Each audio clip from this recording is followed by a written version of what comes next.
Lastimosamente, cuando se dice el nombre de El Salvador, casi siempre se vincula eso con violencia, con homicidios, con pandillas o con maras, y eso definitivamente no es bueno.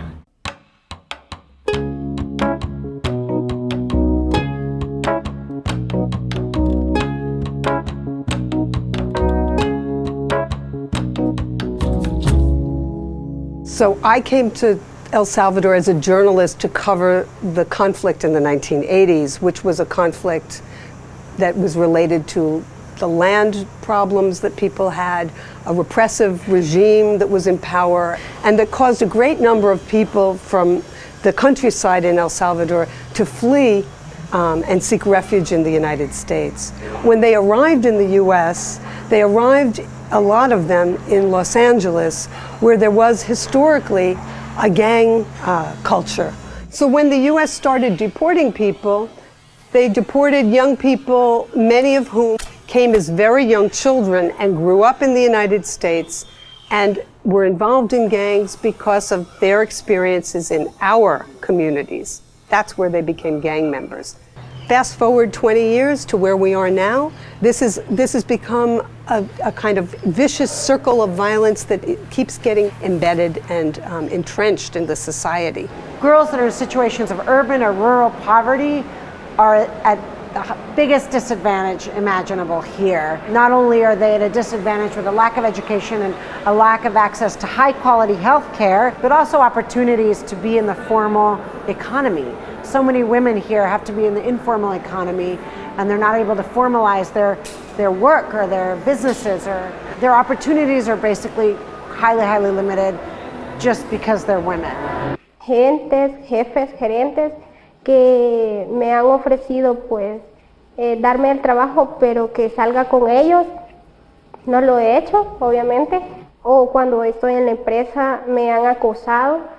Cuando estaba pequeña y salía a vender, recuerdo que los hombres pues siempre trataban de, cuando me daban el vuelto, tocarme la mano o insinuarme cosas, pero todo depende también de ser mujer y de saber qué es lo que se quiere en la vida. People who are living in communities where there's a lot of gang violence are very worried, and they feel very much that they're kind of prisoners in their homes. They sort of go to work and then they try to get home as quickly as possible, don't make eye contact, get into the house, shut the door, and you're shut in, right? So there's this sense in which the vibrancy of social life that used to exist before has been erased. Glasswing International is a nonprofit based in El Salvador. We work in public education and in public health. We also work in public spaces now, since we've undertaken the Parque Cuscatlán project. And what we try to do is really bring more quality of life to people living in El Salvador. They don't have public space. So the park is really important, because if we accomplish all we're planning, then families will have another place to be families. And what we want to do is basically help kids have an opportunity, have a chance, keep kids away from violence and help them thrive.